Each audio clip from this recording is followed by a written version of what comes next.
Hi, I'm Rob Dominic. I'm joined by Joshua Schmidt, and we are both MLTI 2.0 ambassadors. We are here to give you an overview of tools that we mentioned in our previous video about podcasting in the classroom.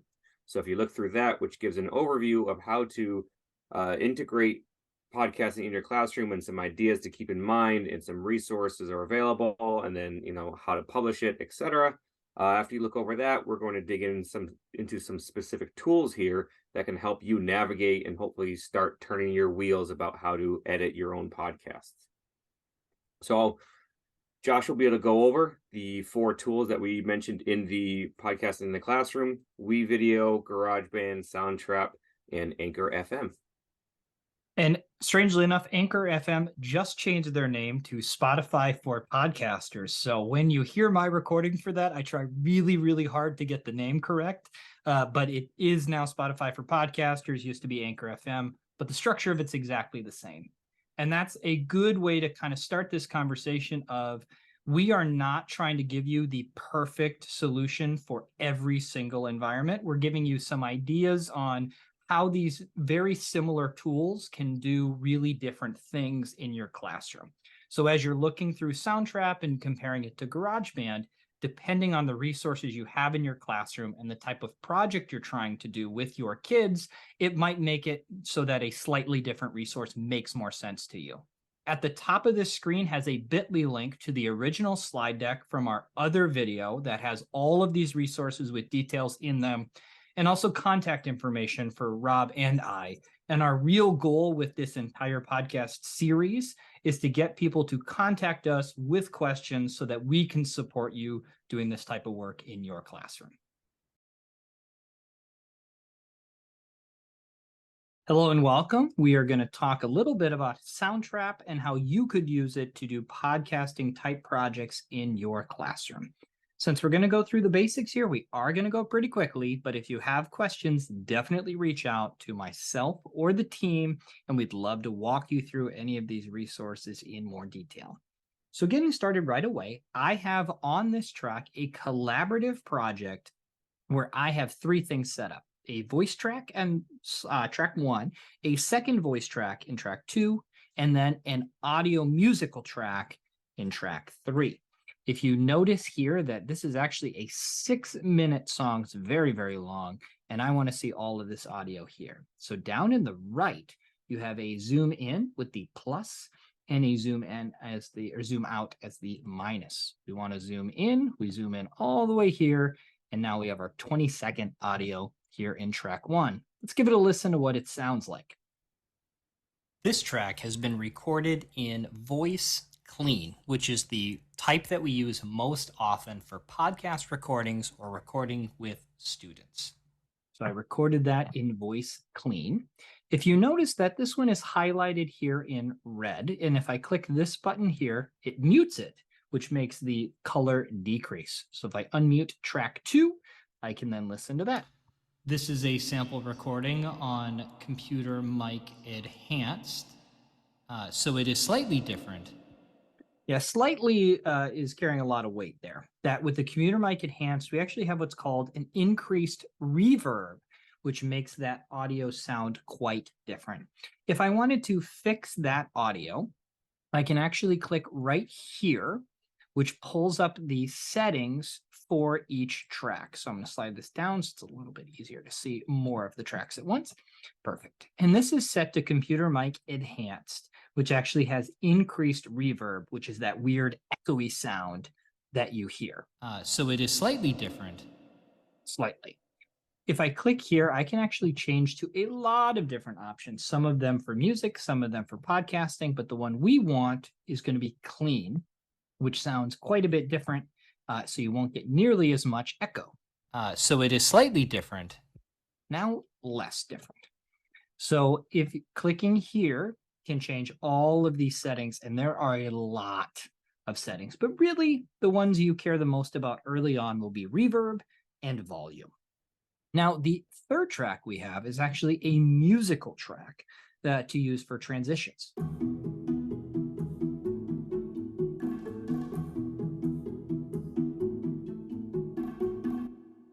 However, it's 6 minutes long. So I need to cut this track down so that it's quite a bit shorter. What I can do is I can slide to the end where I see that purple line. I right click the track and I click split. Once I've split this track into multiple pieces, I could right click and mute that other track, or I could left click and delete it. So now it's quite a bit shorter. If I wanted to see what track 2 and track 3, the music, sound like together, I can unmute both tracks and click play. This is a sample recording on Computer Mic Enhanced, so you can see what the sound effects would be. Now, the last big thing I really want to talk about today is how to merge sections or cut them together. On the first track, you can see right here, because there's no sound going, I actually did an extended pause. And for podcast recordings or recording with students. So I paused here. I'm inserting a pause here so that I can show how to delete that pause later. So what I want to do is I have a long pause in the middle that I want to remove. It's very common when you're transitioning from one part of an episode to another, like how to do that. And this website is great at it. So I can zoom in more if I wanted to, or I could find the section where I wanted to start the pause and end the pause. I can split them. I can delete the middle track, and I can drag them together so they're now overlapping on top of each other, and we can listen to see what it sounds like.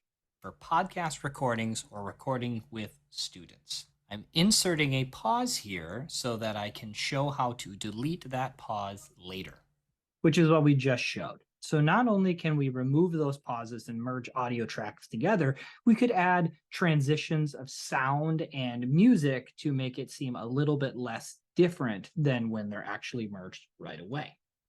Now, there are two other things I want to show you before we go today. Once again, reminding that if you wanted more information, please contact myself or another member of the MLTI ambassador team. The big advantage with Soundtrap over something like Garageband is the ability to collaborate with others. Up here in the top right, if you click share, you can share this with other accounts. And I have already shared this with my other account that I have, which I made to showcase how to share these. And I actually recorded all 3 of these tracks on a different computer on a different account.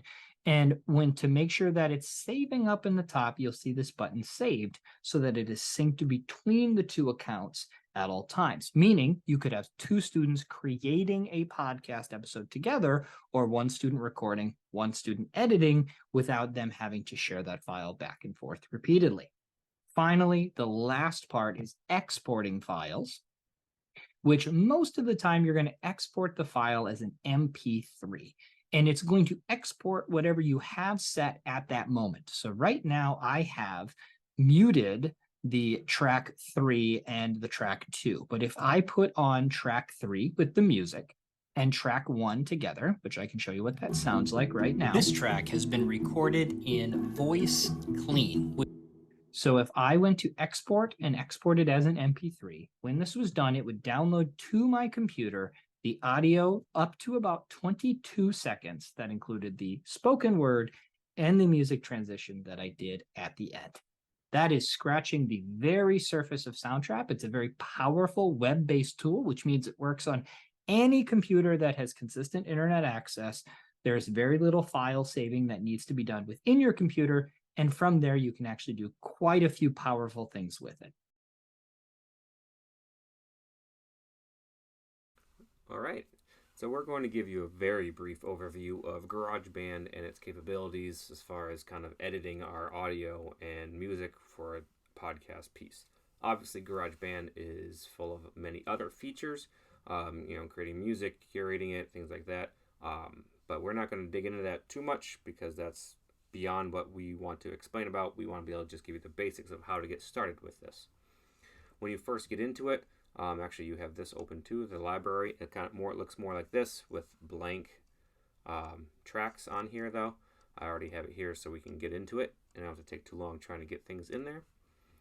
So here, the library piece on the side, and then the controls are down here, and this is where you can play around with the different equalizer and the settings and the reverb, as Joshua mentioned with Soundtrap, but we don't really need those because the audio is pretty good with the microphone settings with just talking from the get-go. So there isn't too much to worry about there. So I'm going to actually turn those pieces off. And again, when you first get into, you've got these beats and you've got the tempo that's being played as you go along. And since I'm not really worried about creating the music, I'm going to turn those off and change this from beats and project to time. So now I'm just worried about time. I'm not worried about the actual creation of music. I'm just putting things together. So now I've got these two tracks on here, one with my audio, one with some music or sounds. Starts to record. Hey, hello. So as it's going through, obviously the music is much too loud. So I'm going to mute that for a second. You'll see it grayed out. Starts to record. I can say, hey, hello. This is my podcast where I'm going to be trying to explain to you about Garageband and its use for creating your own podcast. So there, right? So I've got my audio that I want, that I've recorded for the podcast piece, and now I just want to be able to edit it and play around with it, as Joshua mentioned. I can pinch and zoom to get closer on the tracks, my trackpad, but when some trackpads are quite sensitive, no, you can change that, but mine is. You also have this slider over here where you can zoom in and out as well. If you're not getting exactly what you want. So the very first thing, let's say on this track that I have, I want to cut out this blank pause that was purposely put in, right? I can tell by the audio piece here that there's nothing there, so I can just click where I want with my playhead, make sure it's highlighted, right? And then I can go and right click and split at playhead. I can then come way over here to where I think I want to cut it as well.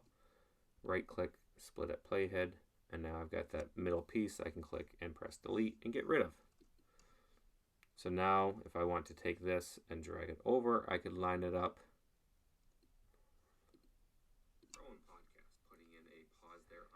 And not have that pause anymore. For creating your own podcast, putting in a pause there on purpose. But if you notice, it sounds like I cut this last section a little bit too tight. I didn't have enough of a pause in between. It wasn't natural sounding, right? It definitely sounds like it was edited too much. Well, on here with GarageBand, if I hover over the edge, so right here or right here, I can go and I can actually drag back. It's like the whole track is still there. I can drag back and have the entire track again. So if I only want to trim it to a certain spot, I can click this and drag it so there is a little bit of that pause still there, so it's a little bit more of a natural piece, and I can click play.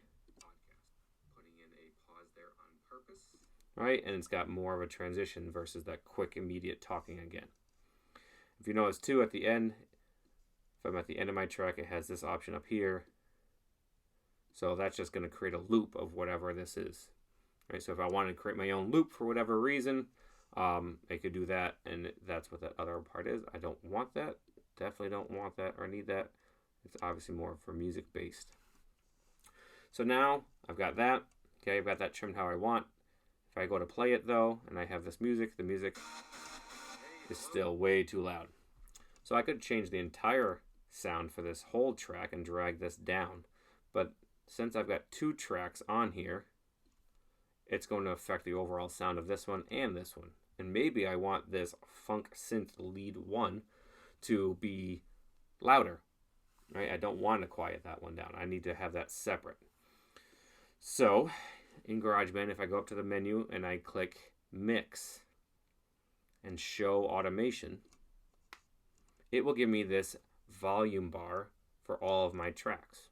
So this volume bar can be dragged up and down. And you can see it moves that slider on the side as I go up and down. So it does the same thing.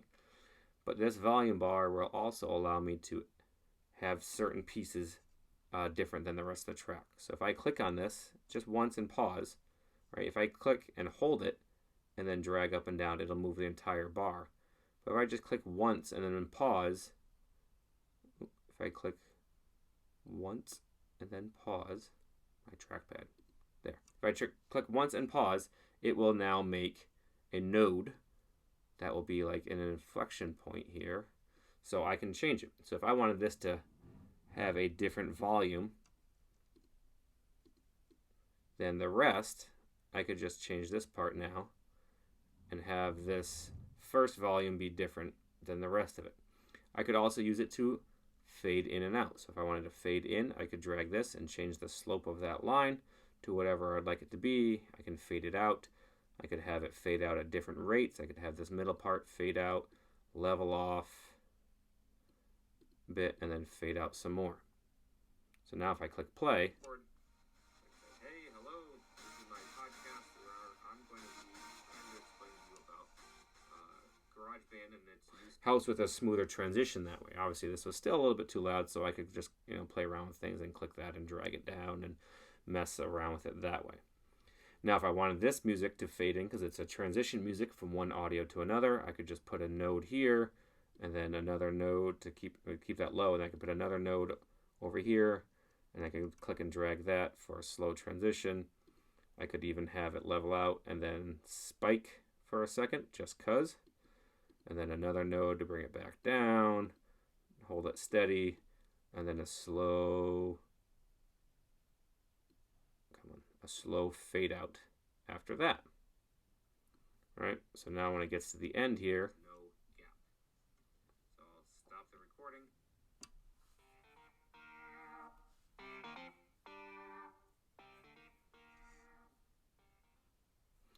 So there.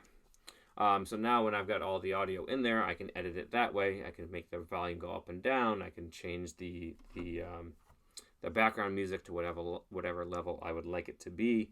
I can split the tracks. I can cut them, right? I can move them around that way. And obviously all of that is in addition to creating and recording your own track, which is just as simple as anything else, right? If I click record right now, it's going to record down here because that's the last thing I had clicked. Stop recording, stop, and I click that to delete. If I want to record up here with the rest of my audio, I got to make sure that's highlighted, move the playhead to where I want it to record, click record, and it will start recording your own audio just like everything else. So again, stop recording, stop, and it will start recording your. There you go again. Okay, so very similar features to Soundtrap that Garageband has. Again, just the real basics of it, of importing audio. And again, you can import audio just by going to insert the file, or you can drag it from your desktop and just drag it in. Either way, it's pretty simple. You can import the audio, you can edit it, you can cut it, you can change the audio on it and have it fade in and out, and you can kind of make your own final product. At the end, obviously you can just go to save it, and then after you save it and name it, you can go to share, and I recommend doing song to disk just because that'll put it on your desktop and it will create a file that you can then do whatever you'd like with. You can upload it to Google Drive, you can upload it to YouTube if you want to, you can put it back on Soundtrap for some more editing, whatever it may be. If you want to come back into GarageBand, you just need to open the file that you had saved as a GarageBand file and edit it that way. But this kind of gives you that final .mov product that you can then do whatever you would like with afterwards. We're now going to talk about how WeVideo looks like as far as kind of editing and creating podcasts with the features that it has. Obviously, WeVideo, as it says in the name, it's kind of made for creating videos as well, but it does have some great features that can help in a simple way to create podcasts. So when you first get into WeVideo, again, it's a basic template here. It's not the upgraded version. You can see I have the upgrade button down here. It's the free version, so there are some limits to it, like you only get 5 minutes of export time per month. So just to get your feet wet with this, allow it to access my microphone. I'll allow it to have my plugged in microphone as I go. Okay, so when you first get into it here, right, it wants you to record right away, and that's great if you're ready. If you're ready to record, go ahead. and just start going. But I'm not. I want to show you some features first. So we're going to come back to the recording in a little bit. This is your interface when you have the WeVideo part. You have your tracks down here. Now you have to have at least one video track for whatever reason, because it's called WeVideo, so you need to have a video, but you don't have to actually put anything in there. You don't have to have a visual. You could if you wanted the kids to be able to create their cover art and put it in there as an image and just a static image through it, then you could have an MP4 file that could be used with visuals. But if you're just doing audio, you don't have to worry about the actual visual piece here. So with my audio track, I can again create my own audio and record, or I can drag in some stock sounds that it has here. So if I go to audio, right, here's some stock sounds. There are more options if you have the paid version. So if I click this, it gives you that. So similar to all the others, I can just drag it in. If you notice, it gives me a red box and I can't use it there because it's not video. I can drag it in for audio. I'm going to move this up here because we don't need this space anyways. You could also alter your workspace here by changing these because you don't need that video piece if you wanted to. But so now I've got audio down there, right? And just like before, I can change the audio of the entire track. If I wanted to add a new one, I can go here and I can add what type. If I add audio to this, let's say this is where I wanted to record, right? Let's say I wanted this to be my actual narrative for the podcast piece. So if I wanted to record in WeVideo, I need to go back to My Media, kind of your home page. And then here's where it says I can record, and that's more of a visual piece, or I could narrate. So if I just want to narrate on here, it's actually going to add its own track. If I wanted to import my audio that I already have, where I've already talked, I could import that into here instead. But here I can just narrate. Again, I need to choose the correct microphone, start, and I'm back to where I started. And it's muting the video. So if there's any video, any music going on, it's going to get rid of that first.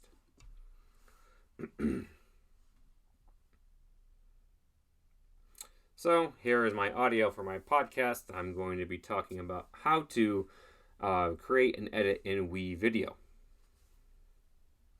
Patented long pause, or an extra pause there, so you can see how we can cut that out afterwards. So I don't need to listen to it. I can just save it and have it, and here it is. Right? So I don't need this because it didn't import anything, so I can get rid of that. So I've got my talking down here. And sensitive. Right? If I wanted to zoom in, I do have the slider bar over here, so I can see the actual audio pieces where I'm talking and where it's low. So here's my purposeful pause that I have, so I can show how to edit that. So if I'm listening to this and I want to turn this off, I can click the microphone over there, speaker button, and I can get rid of it. Patented long pause, or an extra pause there, so you can see how we can cut that out. Okay, and that was my audio, right? That's the one I just recorded. So again, it's not too bad. Doesn't have any sort of weird reverb or anything like that.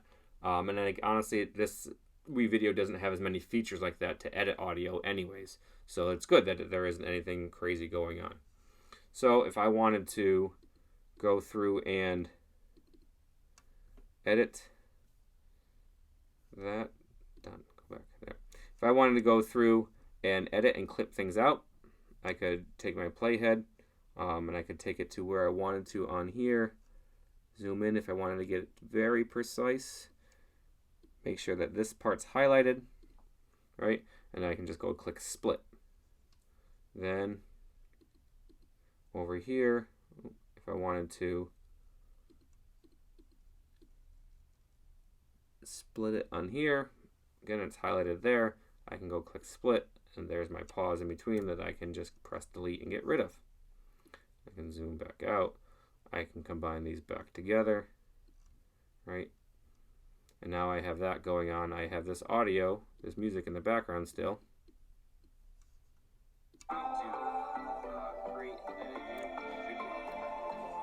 Which is still really loud, right? Still really loud. I didn't even hear if that transition went better or not. So I can click back. Video, edited long pause. Yeah, not bad. Probably a little bit quick again. In WeVideo, edited long pause. Not bad though, right?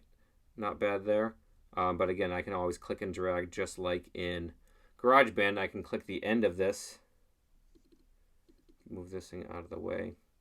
Click the end of this, and it pops back. And it will stretch that audio back out to what it originally was. So if I wanted to edit slightly, and because I cut it too tight, I could always click and drag that. Now things are a little bit more clunky on here on WeVideo than GarageBand. Well, it is web-based, right? It has to be pretty simple compared to a program like GarageBand, and there are not as many features, but it still does a pretty good job on the basic level.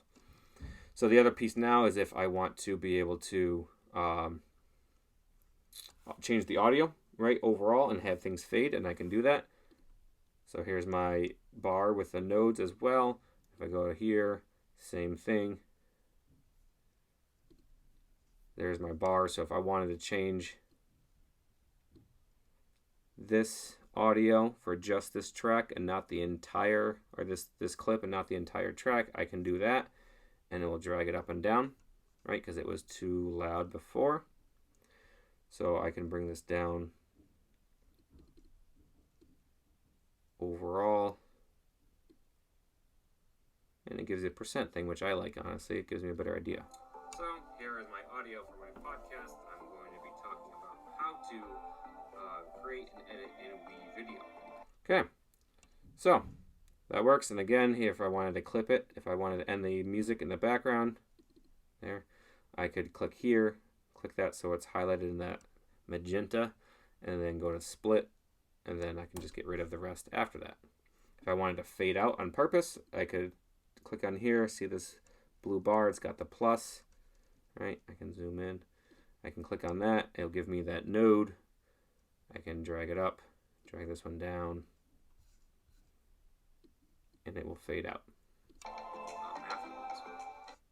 Right, that was a pretty quick fade out. So if I wanted to lengthen it, I could have it here. There. Okay. So again, similar features. They're all over the place. It's just a matter of where to find them. I can always import media of other tracks that I've made. Maybe I've made one on GarageBand and I want to put it on here, or vice versa. You can do it either way. So if I have this audio, I've cut it, I've combined it, I've changed the volume on it, right? That's really about it. I mean, you can do other pieces on here that's more video oriented with the text and transitions, but if I'm just doing audio, I don't need to play around with that. I just need to find music that they have on here and cut it and fade it. So to finish it off on WeVideo, I'm going to finish up here. Name it, of course. Sure, that works. And then I can choose where I want to send it. Odds are you're going to want to send it to your Google Drive, which you sign up with your Google account on here, so it's linked.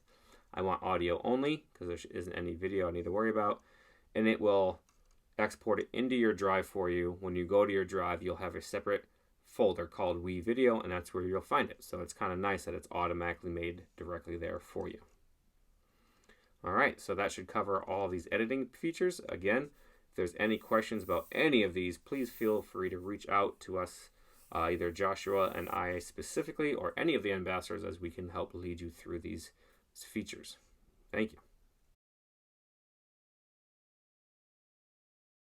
Hello, everybody. We're going to do a very short overview of Anchor FM, which at the time of this recording has officially changed its name to Spotify for Podcasters. You will almost certainly hear me mix those names up at least a few times because the change was very recent. But there are some big advantages with using Anchor FM, now Spotify for Podcasters, that I wanted to talk about and show some of those powerful abilities. Now, the biggest advantage right away is that you can think of this resource or website as the home of your podcast. You present your podcast here and store it here, and then it gets aggregated out to other websites and platforms for your podcast. So you don't have to present it to each one of them individually, and you don't have to have that file stored at 8 different places simultaneously. With that, though, there is one big negative when thinking about this for classroom use. Using Spotify or Spotify for Podcasters is ages 13 and up only. And in many cases, between 13 and 18 requires parental permission to be able to use. That does make sense, though, because this is actually a professional website that is used for professional podcasting, which would be great if you were talking to high school kids and showing them what professional podcasters actually do. But it does make it a little bit tricky to work around student privacy concerns for students that are not at that age or maturity level. So that's something to keep in mind. Now, I do want to show some of the things this website does really, really well. So starting up here in the settings in the top right, you can have your podcast name, your podcast description, your podcast cover art, category, content, all kinds of stuff. Some very, very powerful and important resources are down here. This is also how you could move your podcast to a new location if you realized that Spotify for Podcasters wasn't the right option later, or you did this with students in a class and they wanted to take their podcast and put it somewhere else later too. Now, the most important place, I think, is the podcast availability tab. When you store a podcast on Spotify for Podcasters, it automatically goes to Spotify because obviously they're together. However, the most important link you can possibly get is called the RSS feed, which I had to look up, but stands for the RDF Site Summary, or really simple syndication. Say that 10 times fast. But that link allows you to bring your podcast to other platforms, so it will be distributed instantly, usually within like an hour, but you don't have to do it manually for all of those other resources. One negative is that if you are doing it, you have to do all of this one at a time for things that are not on Spotify for Podcasters /Anchor or Spotify. But once you do it a single time, you do not have to do it again. So big advantage there. Looking up at the top, something that we have not used because our goal of our podcast is not to make money, but you have the Interact tab and the Money tab. These would be very good if your students wanted to know about professional level podcasting, because this is what professional podcasters can do to either interact with their audience in innovative ways or include ads or donation tabs to make money for the podcast themselves. To actually create a podcast on here, many times you would do the editing somewhere else. If anybody watched my last episode on Soundtrap for the MLTI 2.0 podcast, we actually do all of the editing on Soundtrap and then submit it here later. However, it is possible to do it all through Spotify for Podcasters. If I wanted to record something, I could record it within this browser, and then that recording can be dragged over and immediately become part of my episode. Maybe if I had a mistake and I wanted to add it in, I could do that automatically. You can also take things that you've done in the past and you could include them here too. So maybe if you had a edit for all of your students to put at the beginning of their podcast that tells about the project that you're doing, you only have to record it once. And now it can be stored in every podcast easily and automatically. Another really cool thing is you can have free transitions of music that you can use in different places. You can drag that right over. And now when you finish this 27 seconds, it will automatically transition into that 3-second transition music, which is nice, although the cuts are a little bit harsh. And finally, the most common thing that you're going to do is you'll click Browse, and you can pull it right off your own files, and you can bring it right to wherever you wanted it to be in your episode. So maybe if you wanted your own musical transition.